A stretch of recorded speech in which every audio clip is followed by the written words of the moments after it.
Good morning बच्चों। आज मैं आपके लिए पढ़ाऊंगी UNCRC के अंतर्गत विकास संबंधी अधिकार। मैंने आपको उस दिन पढ़ाया था उत्तरजीविता संबंधी अधिकार। तो उसी के अकॉर्डिंग आज हमारा नंबर 2 है विकास संबंधी अधिकार। जैसे डेवलपमेंट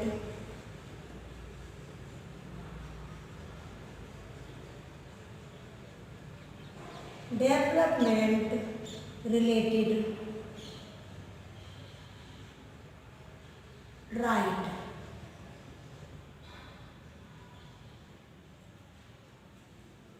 ये हमारा जो हमने आपको परसों बताया था कि UNCRC के अंतर्गत जो हमारे अविषय में चल रहे थे सामान्य बच्चों और विकलांग बच्चों के लिए जो हमारे अविषयों पर जो अधिकार दिए गए थे सरकार के द्वारा, तो उसके बारे में मैंने आपको बताया था। और इसमें अब हमने आज हमारा दूसरा है इसका पॉइंट, यानी दूसरा अधिकार है इसका विकास संबंधी अधिकार, यानी डेवलपमेंट रिलेटेड राइट। अब हमें आपको ये बताना है कि ये UNCRC है क्या। ये मैंने आपको परसों भी बताया था कि UNCRC एक अंतर्राष्ट्रीय स्तर पर भारत द्वारा यानी भारत सरकार द्वारा साइन किया हुआ एक अधिनियम है। यानी ये भारत सरकार द्वारा साइन किया हुआ एक अधिनियम है। इसमें बहुत सारे देश सम्मिलित हैं और इन देशों के जिन्होंने बाल अधिकारों को सुरक्षित रखने के लिए जो बहुत सारे देश इसमें सम्मिलित हैं, इसमें बाल अधिकारों को सुरक्षित करने के लिए इन्होंने अपने हस्ताक्षर किए हैं। और सन 1989 में ये जो UNCRC है इसको प्रस्तुत किया गया था। सन 1989 में ये दस्तावेज जो है वो हमारा प्रस्तुत किया गया था।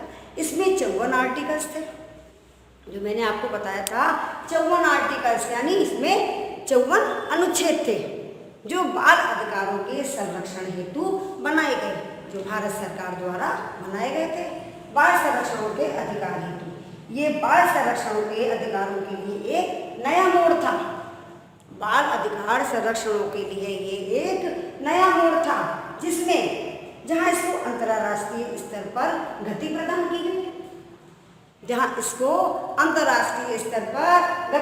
की गई।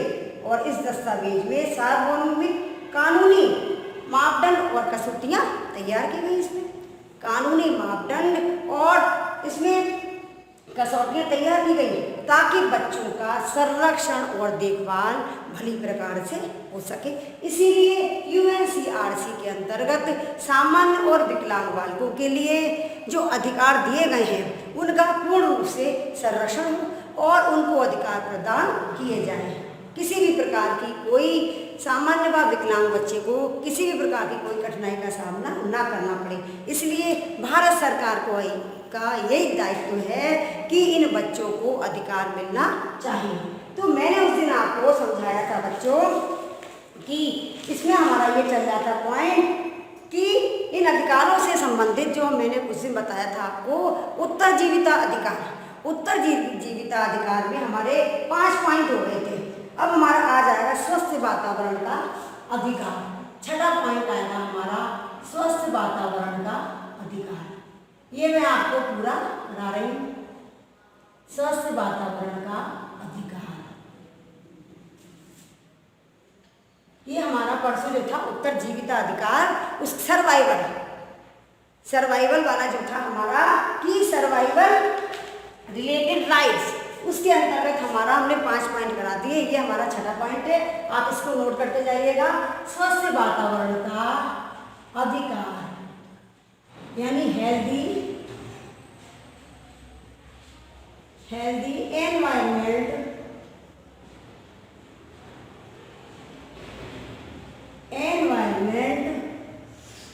राइट है।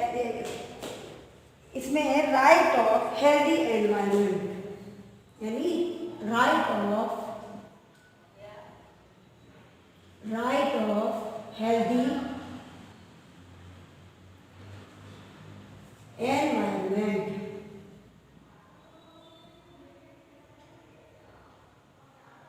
एनवायरमेंट। इसमें था स्वस्थ वातावरण का अधिकार, यानी राष्ट्रीय संयुक्त राष्ट्र संघ द्वारा बच्चे को इस अधिकार को प्रदान किया गया है कि स्वस्थ वातावरण का अधिकार भी प्रदान किया जाए। प्रत्येक बालक को स्वस्थ वातावरण में अपना जीवन व्यतीत करने का अधिकार है कि स्वस्थ वातावरण में वो किस प्रकार अपना जीवन व्यतीत करे। तो इसीलिए उसकी स्वतंत्र रूप से कार्य व्यवहार संपन्न करने की उसे स्वतंत्रता होनी चाहिए। उसे अपना कार्य व्यवहार पूर्ण करने के लिए उसको स्वतंत्रता होनी चाहिए। और यदि बालक पर किसी प्रकार का प्रतिबंध नहीं होना चाहिए। इस आधार पर सरकार द्वारा बालकों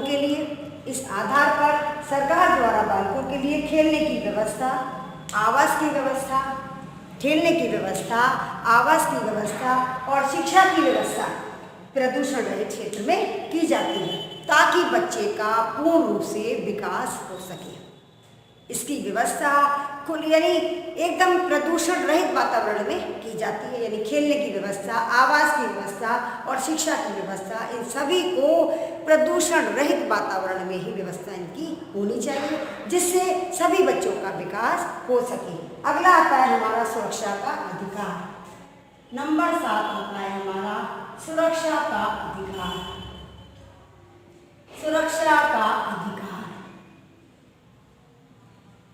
सुरक्षा का अधिकार में क्या है? राइट ऑफ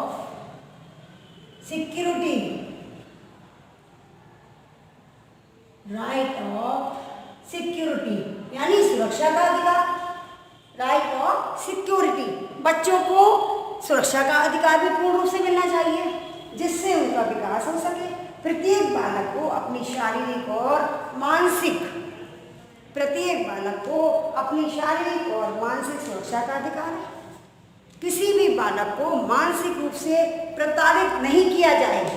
किसी भी बालक को मानसिक प्रताड़ना देकर उसका मानसिक शोषण नहीं किया जा सकता। यानी इस अधिनियम के अंतर्गत किसी बालक का मानसिक शोषण नहीं किया जा सकता और इसके साथ साथ बालक के साथ किसी प्रकार की हिंसा करके उसका शारीरिक हानि भी नहीं पहुंचाई जा सकती। और यदि इस प्रकार की घटना देखी जाती है तो सरकार इसका निरीक्षण कर सकती है। तो सरकार द्वारा बालक को पूर्ण सुरक्षा प्रदान की जाएगी। यदि किसी के साथ कोई शारीरिक रूप से प्रताड़ना करता है या उसको हिंसा करता है उसका शारीरिक रूप से, तो सरकार का यही दायित्व है कि इस बालक को पूर्ण रूप से सुरक्षा प्रदान की जाए। तो ये हमारे टॉपिक हो गए। इसके अंतर्गत उत्तरजीविता अधिकार के अंतर्गत हमारे ये 2 टॉपिक रह गए थे, ये हमने आपको पूरे करा दिए।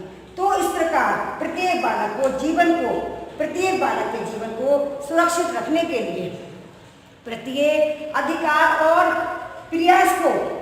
प्रयास के अभिसमयों के अंतर्गत प्रदान करते हैं और इसको जिससे विकलांग या सामान्य बालक अपना जीवन आनंद पूर्वक जी सकता है। अब हमारा अगला आता है, अब मैं आपको ये समझाऊंगी विकास संबंधी अधिकार, यानी डेवलपमेंट रिलेटेड राइट।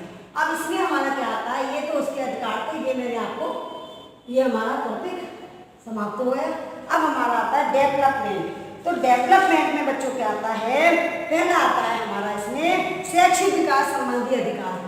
पहला इसमें आता है हमारा शैक्षिक विकास संबंधी अधिकार। शैक्षिक विकास संबंधी अधिकार।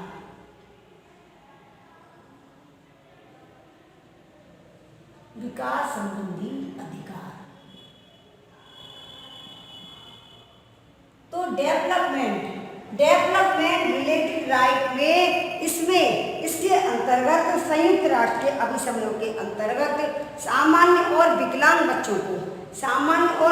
बालकों को विकास के अवसरों की समानता का अधिकार दिया गया है जिससे उनका विकास, वो अपना सामाजिक विकास कर सके, तो उनको विकास का अधिकार प्रदान किया गया है। प्रत्येक बालक को अपनी रुचि और योग्यता के अनुसार विकास प्राप्त करने का अधिकार है।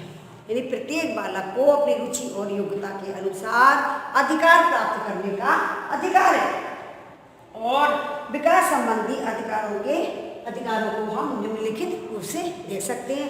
जैसे हमारा आता है शैक्षिक विकास अधिकार, हमारा आता है शैक्षिक विकास अधिकार। इसके अंतर्गत हम देखते हैं कि एजुकेशनल डेवलपमेंट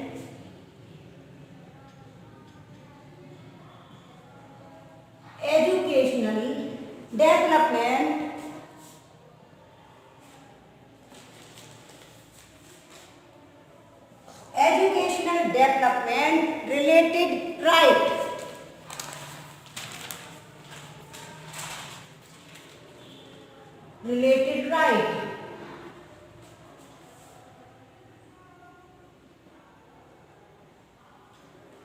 शैक्षिक विकास संबंधी अधिकार। संयुक्त राष्ट्र संघ के अभिसमयों के अंतर्गत बालकों को यानी प्रत्येक बालक यानी उसमें सामान्य और विकलांग दोनों तरह के बालक आ गए। यानी प्रत्येक बालक को, चाहे वो सामान्य हो चाहे वो विकलांग हो, उसे समान रूप से शिक्षा प्राप्त करने का अधिकार है। उसे समान रूप से शिक्षा प्राप्त करने का अधिकार है। और इसके लिए विभिन्न राष्ट्रों में अनिवार्य और यानी शैक्षिक विकास संबंधी, तो इसके लिए सरकार ने अनिवार्य और निःशुल्क शिक्षा नीति का प्रावधान किया है कि अनिवार्य और निःशुल्क शिक्षा का प्रावधान किया है। प्रत्येक बालक को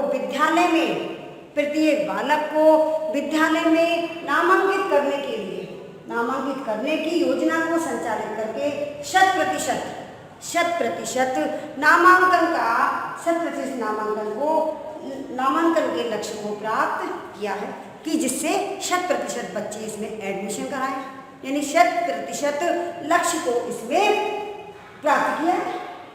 इस प्रकार विश्व के सभी देश बालकों को इस प्रकार विश्व के सभी देश बालकों को अधिकार प्रदान करने की का प्रयास कर रहे हैं। शैक्षिक संबंधी योग्यता के अनुसार शैक्षिक संबंधी विकास, इसके सभी देश इसमें अपना प्रयास कर रहे हैं। अगला आता है हमारा खेल संबंधी अधिकार। ये हमारा विकास संबंधी अधिकार के अंतर्गत है। ये हमारा दूसरा अधिकार है। इसके बारे में ये हमारे दूसरे अधिकार के पॉइंट हैं, इसको आप नोट करते जाइएगा और मैं समझा रही हूँ, आप इसको समझते जाइएगा। अब दूसरा आता है हमारा खेल संबंधी अधिकार।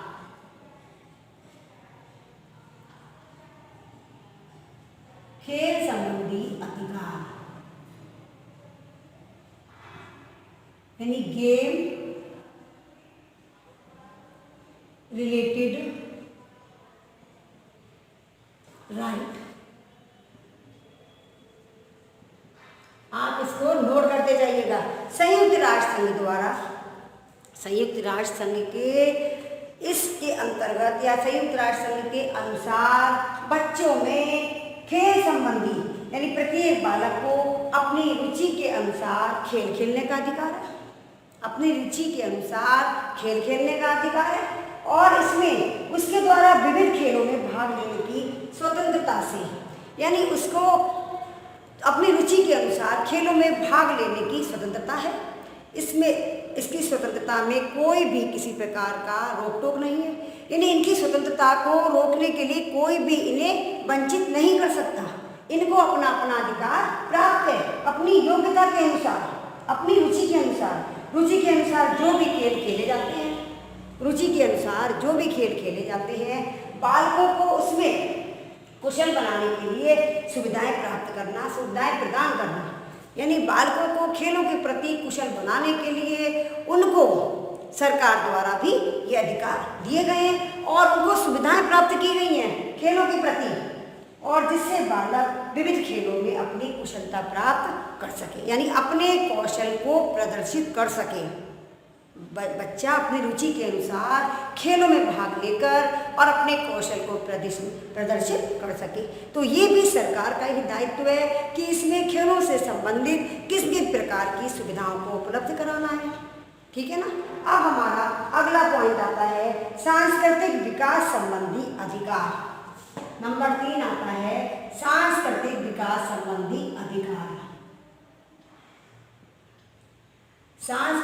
विकास संबंधी अधिकार। विकास संबंधी अधिकार।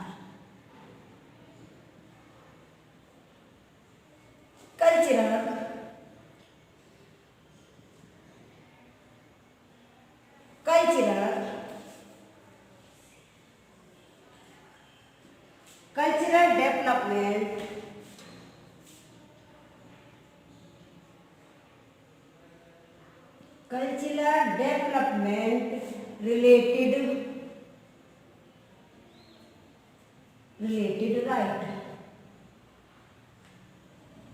इसमें आगे कल्चरल डेवलपमेंट यानी इसका सांस्कृतिक विकास कैसे हो, तो संयुक्त राष्ट्र संघ के द्वारा इसके अनुसार प्रत्येक बालक में यानी सामान्य और विकलांग बालक में उनकी संस्कृति के अनुरूप कार्य करने तथा जीवन जीने का अधिकार है। अपनी संस्कृति के प्रति अनुरूप कार्य करने और जीवन जीने का अधिकार है। बालक को अपनी सांस्कृतिक गतिविधियों में भाग लेने का अधिकार है। बालकों को अपनी संस्कृति के विषय में ज्ञान प्राप्त करने का अधिकार है। इसीलिए सरकार या स्वयंसेवी संस्था द्वारा बालकों के सांस्कृतिक विषय में कोई भी किसी प्रकार की बाधा नहीं उत्पन्न हो सकती। सांस्कृतिक विकास में बाधा उत्पन्न नहीं की जा सकती। इसलिए बच्चे को कल्चरल प्रोग्राम में भी भाग लेने का अधिकार है। अब हमारा अगला पॉइंट आता है गतिविधियों संबंधी अधिकार। गतिविधियों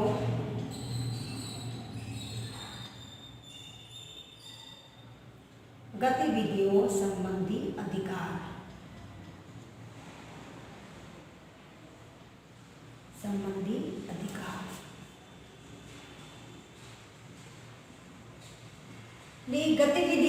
गतिविधि क्या?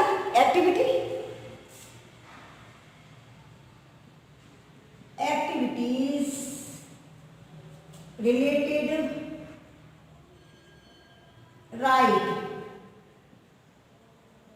यानी हर बच्चे की अपनी गतिविधि अलग अलग होती है। हर बच्चे में अपनी एक्टिविटी अपनी रुचि के अनुसार होती है। तो उसे भी प्रत्येक बालक बालिका को इस अधिकार के संदर्भ में भी प्रत्येक बालक बालिका को अपनी सामाजिक एवं सार्वजनिक गतिविधियों में भाग लेने का अधिकार है। सार्वजनिक गतिविधियों में भाग लेने का अधिकार है। विद्यालय व्यवस्था में पाठ्यक्रम सहभागी क्रियाओं में, यानी विद्यालय व्यवस्था में पाठ्यक्रम के अंतर्गत पाठ्यक्रम संस्थाओं सहगामी क्रियाओं में भाग लेने का अधिकार होगा प्रत्येक बालक के लिए। इसमें प्रत्येक बालक को अपनी गतिविधि में भाग लेने का अधिकार है। जिससे इसमें सरकार, विद्यालय एवं स्वयंसेवी संस्थाओं द्वारा छात्रों में निहित जो योग्यताएं हैं, छात्रों में निहित इन योग्यताओं को विकसित करने के लिए गतिविधियों की व्यवस्था की जाएगी। यानी कौन किस छात्र में किस प्रकार की योग्यता है, उनकी योग्यता के अनुरूप प्रत्येक गतिविधियों में व्यवस्था की जाएगी, जिससे उनकी योग्यता का विकास हो सके और जिसका लाभ संपूर्ण समाज भी उठा सके, प्राप्त कर सके। अब हमारा अगला टॉपिक आता है 5वां, सूचना संबंधी अधिकार। सूचना संबंधी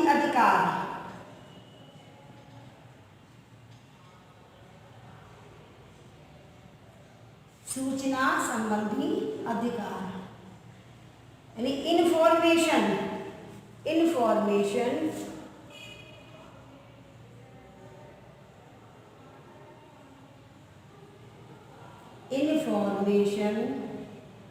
रिलेटेड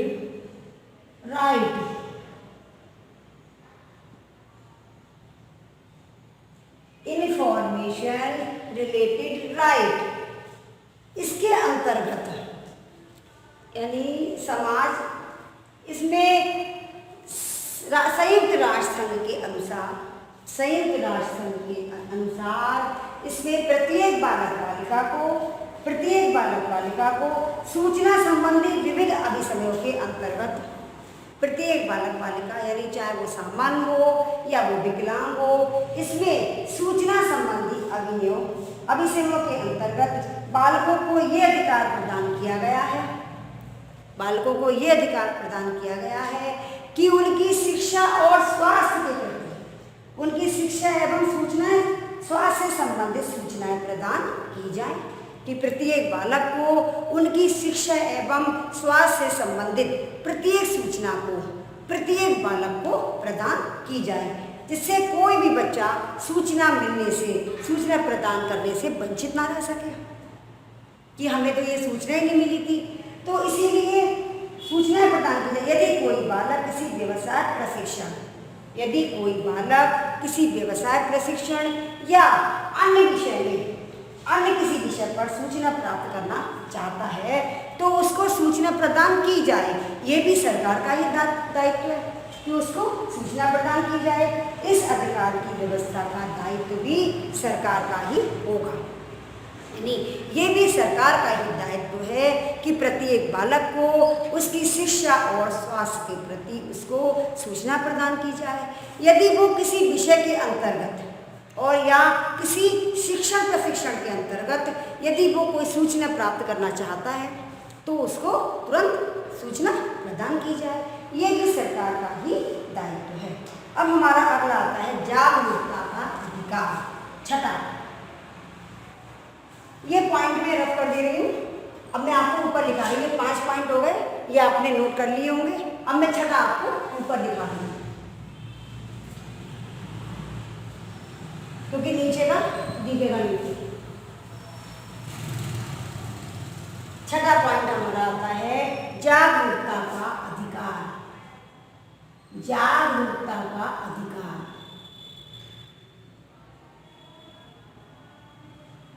जागरूकता का अधिकार यानी राइट ऑफ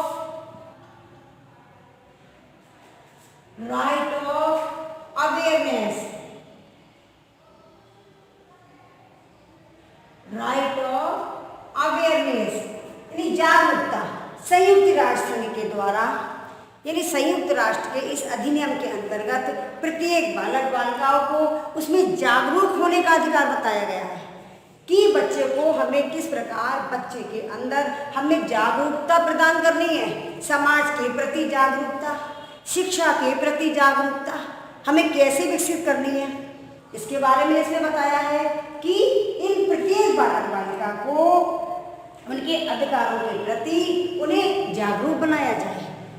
प्रत्येक बालक बालिका को उनके अधिकारों के प्रति कि भाई आपको अपना अधिकार लेना है, तो उन लोगों को भी उनके अंदर जागरूकता प्रदान की जाए, विकसित की जाए, उत्पन्न की जाए उनके अंदर कि आपको अपने अधिकार लेने की आपके अंदर अपनी जागरूकता उत्पन्न होनी चाहिए कि हमें अपना अधिकार लेना है। तो प्रत्येक बालक बालिका को जागरूक रहने का अधिकार प्रदान किया गया है। इसके अंतर्गत कि सरकार का ये दायित्व होगा कि अपने देश के बालकों को अधिकार एवं उनसे प्राप्त होने वाले उपाय, उनके प्राप्त करने के उपायों से उन्हें अवगत कराया जाए, उन्हें इस चीज़ का ज्ञान कराया जाए और उन्हें इस चीज़ से अवगत कराया जाए कि उनके इससे वास्तविक रूप से बालकों में उनके अधिकार प्राप्त हो सकेंगे, कोई भी इससे वंचित नहीं रह पाएगा। यानी सभी को अपना अधिकार लेना है, अपने अपने अधिकारों के प्रति जागरूक बनना है। अब हमारा 7वां पॉइंट आता है क्षमता विकास का अधिकार। अब हमारा अगला आता है क्षमता विकास का अधिकार। क्षमता विकास का अधिकार,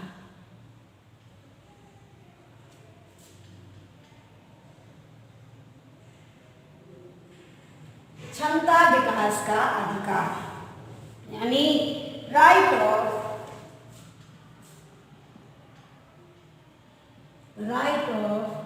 एबिलिटी डेवलपमेंट,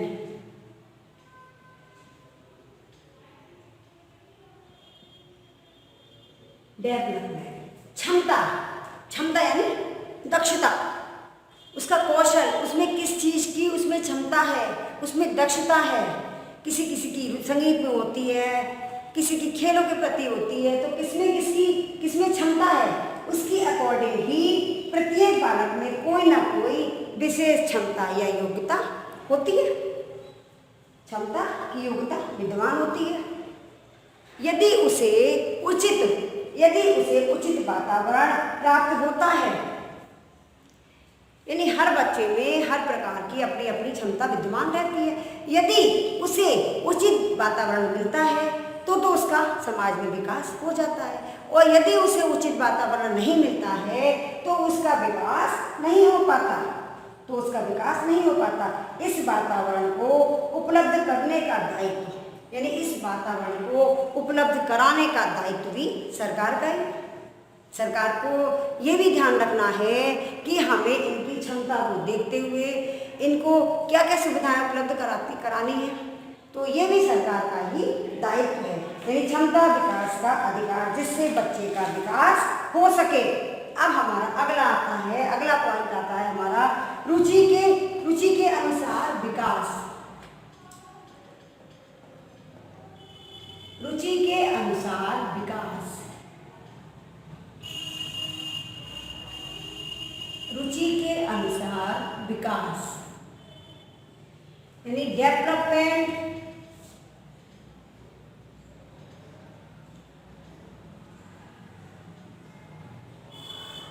डेवलपमेंट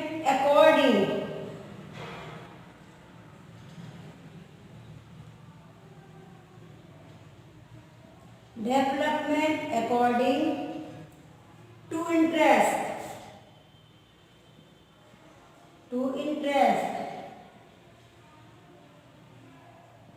यानी उसकी रुचि किन किन चीजों में है, यानी रुचि के अनुसार। संयुक्त राष्ट्र संघ के द्वारा इसमें प्रत्येक बालिका को उनकी रुचि के अनुरूप विकास करने का अधिकार होगा, यानी उनकी रुचि के अनुसार विकास करने का अधिकार होगा। यदि एक बालक भारतीय सेना में अपना भविष्य देखता है कि मुझे भारतीय सेना में जाना है, यदि एक बच्चा अपना भविष्य देखता है भारतीय सेना में, तो उसको उसके प्रति उसकी रुचि के अनुरूप उसमें विकास उत्पन्न करना चाहिए। तो इस कार्य के लिए उसमें योग्यता है, यदि इस कार्य के लिए उसमें योग्यता है तो योग्यता एवं रुचि के अनुसार सरकार एवं विद्यालय व्यवस्था दोनों को ही उसकी रुचि और योग्यता को देखते हुए सरकार और विद्यालय व्यवस्था दोनों को ही उसकी भारतीय सेना में नौकरी प्राप्त करने संबंध निर्देशन, परामर्श एवं सूचनाएं प्रदान करने का दायित्व है कि उसे किस प्रकार की सूचनाएं प्रदान करनी है, निर्देशन देना है और किस प्रकार का उसको प्रदर्शन देना है। तो यदि कोई बच्चा भारतीय सेना में जाना चाहता है तो उसमें यदि योग्यता है तो इसमें विद्यालय व्यवस्था और सरकार दोनों का ही उत्तरदायित्व होगा कि उसको उसके प्रति सूचनाएं दी जाएं। सूचना है, परामर्श है, सुझाव है और निर्देशन वगैरह प्रदान करना होगा। ये भी प्रत्येक छात्र का कर्तव्य है कि वो अपनी रुचि के अनुसार ही अपना विकास कर सके, अपनी रुचि के अनुसार ही वो अपना विकास कर सके। तो ये हमारा आ गया इसके अंतर्गत कि डेवलपमेंट रिलेटेड राइट के अंतर्गत हमारा ये टॉपिक अब समाप्त हुआ। कल मैं आपको इसका अगला पढ़ाऊंगी, कल मैं आपको इसका अगला अधिकार समझाऊंगी। ये आपकी समझ में आया होगा। UNCRC के अंतर्गत कि विकलांग बच्चों के अधिकारों में संयुक्त राष्ट्र संघ के द्वारा विकलांग बच्चों में क्या क्या अधिकार हैं, इसके अभी समय जो बताए हैं, जो मैंने कल आपको UNCRC के बारे में बताया था कि United nation convention on rights of children, जो विकलांग बच्चों के अधिकारों के बारे में बताया था कि बालकों के अधिकारों पर संयुक्त राष्ट्र के अभिसमय जो मैंने आपको कल समझाए थे उसी के अंतर्गत ये जो हमारे आते हैं, ये हमारा आज दूसरा अधिकार है, विकास संबंधी अधिकार। ये हमारा आज पूरा हो गया। कल हम आपको नया बताएंगे। तीसरा पॉइंट बताएंगे। अभी 3 और 4 2 पॉइंट अभी और रह गए, वो मैं आपको कल बताऊंगी। ये आपको समझ में आया होगा बच्चों। Thank you.